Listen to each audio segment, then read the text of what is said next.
Friday Night Lights. We're continuing our high school football coverage for week number 5. That's right. Let's head to Crawford County to see a few games, including an old mash and cash rivalry at Bennard Field.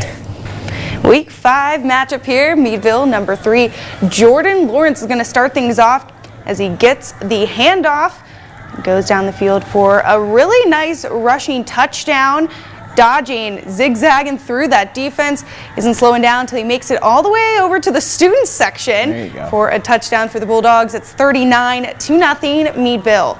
Now Meadville's number 28, Brighton Anderson, gets the handoff and just across the goal line before getting bounced away for a TD. 45-0. It's Meadville as they top County out here 57-0. There you go. Let's go more Crawford County action to Canada Memorial Stadium. Sagertown hosting Union City tonight. And for the Panthers, they'll get it started here. Cruz Scott gets the pass in the flat.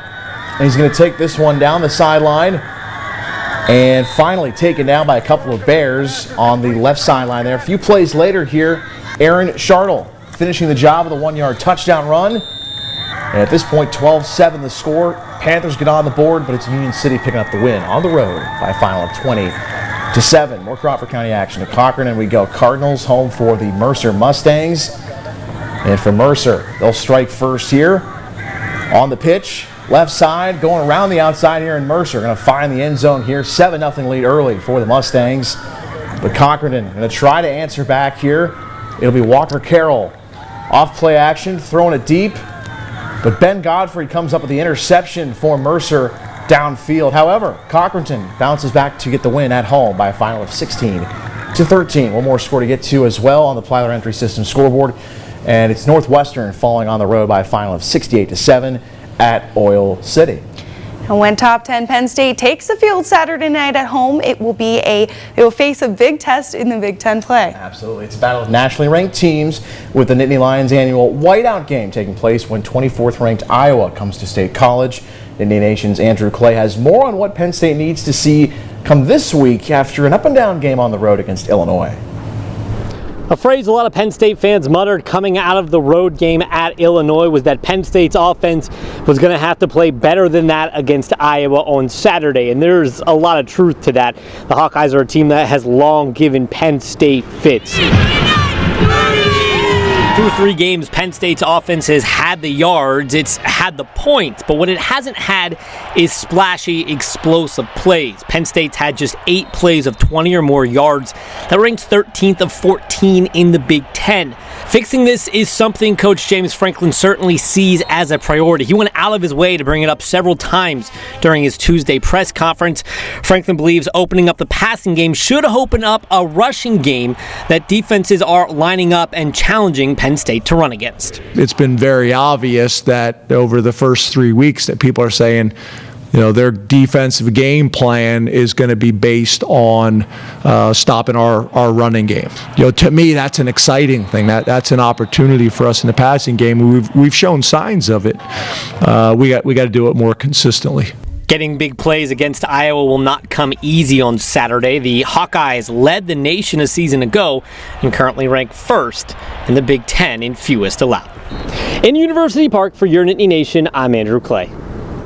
Thanks, Andrew. Local college football schedule for Saturday, or slate schedule, either way. I don't know. Number 24, Iowa, is at 7th ranked Penn State at 7:30. Number 17, North Carolina, comes to Pitt at 8 o'clock. In the PSAC, 3 home games locally.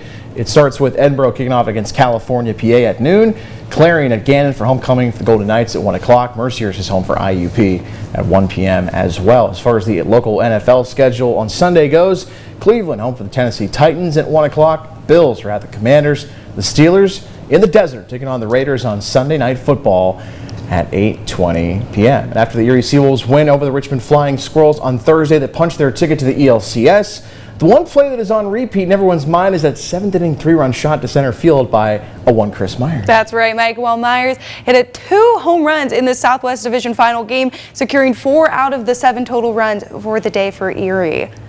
This will be the 2nd time in franchise history that the Seawolves will make an appearance in the Eastern League Championship Series. The Seawolves fell short in the finals last year to Somerset, so now more than ever the team's eager to get the job done. I'm just trying to stay consistent. I mean, that's what we all try to do, is kind of just, like I said, just get our pitch and do what we know we can do and stay consistent at the plate. So, I mean, it was great. It's fun to play those type of games with that kind of energy, and we feed off of it. So, you can't ask much more for the fans to come out and kind of show up like that. I mean, it was incredible. We were talking in the dugout. That's a grown man home run if I've ever seen one. When we faced him last week, it was a lot of fastballs, and you know, he made an adjustment, went a lot of off speed first time through, and then you know, we adjusted to that. You know, credit to Frankie Contreras, our hitting coach. There's a lot of us that were here last year, and it's not a good feeling to lose, you know, in the finals. And you know, we remember that, and we do have unfinished business. Now, Game 1 of the Eastern League Championship Series is on Sunday at 5:35 in Binghamton, New York. Now, the Erie Seawolves are against the Binghamton Rebel Ponies to begin the best of 3 for the series. Erie is home on Tuesday at 6:35, and that will be at home on Wednesday. And the event is in an event of Game 3. It'll also happen on Wednesday. That's right. Let's go to Major League Baseball here. Guardians taking on the Orioles. Bottom of the 7th, tied at 6. Will Brennan lines one. This one to right off Jorge Lopez. That's a single and a run scores. 7-6 Cleveland at this point. Top of the 9th. Same score. Adley Rutschman. We once saw him play at UPMC Park. Grounds one to right here. Andres Jimenez dives, throws to first for the out. Nice defensive play there. Bottom of the 9th. Guardians trailing 8-7. David Fry lines one to left. It's the back wall. And that's going to score 2. And the Guardians are going to walk it off and win it. Final score 9-8. Cleveland over Baltimore. Pirates and Reds from Cincinnati as well. In the 4th, Reds lead 1-0, but here come the Bucks. Brian Hayes takes Andrew Abbott deep for the solo shot. Will Benson leaping, but can't quite get there. His 15th homer of the year for Hayes. We're tied 1-1. In the 5th, same score, Henry Davis deep off Abbott for the solo bomb. His 6th home run of the year. Pirates lead 2-1. In the 6th, down 3-2, Jared Triola launches Buck Farmer. Launches off of him for the solo home run, his 5th of the year, ties it at 3. We wasted the good surprise on you. Later in the 6th, same score, Endy Rodriguez. He'll take one out of here for a solo shot as well. His 3rd on the year. Pirates with a 4-3 lead. They go on to get the win 7-5. Everyone thinks I'm crazy. Preseason finale for the Otters against the London Knights. Erie wins 3-1 behind goals from Pano Femus, Bruce McDonald, and Malcolm Spence. Erie is at Mississauga on the 29th and home for the Steelheads on the 30th next week to open the regular season. All right, we'll be right back here on Friday Night Lights.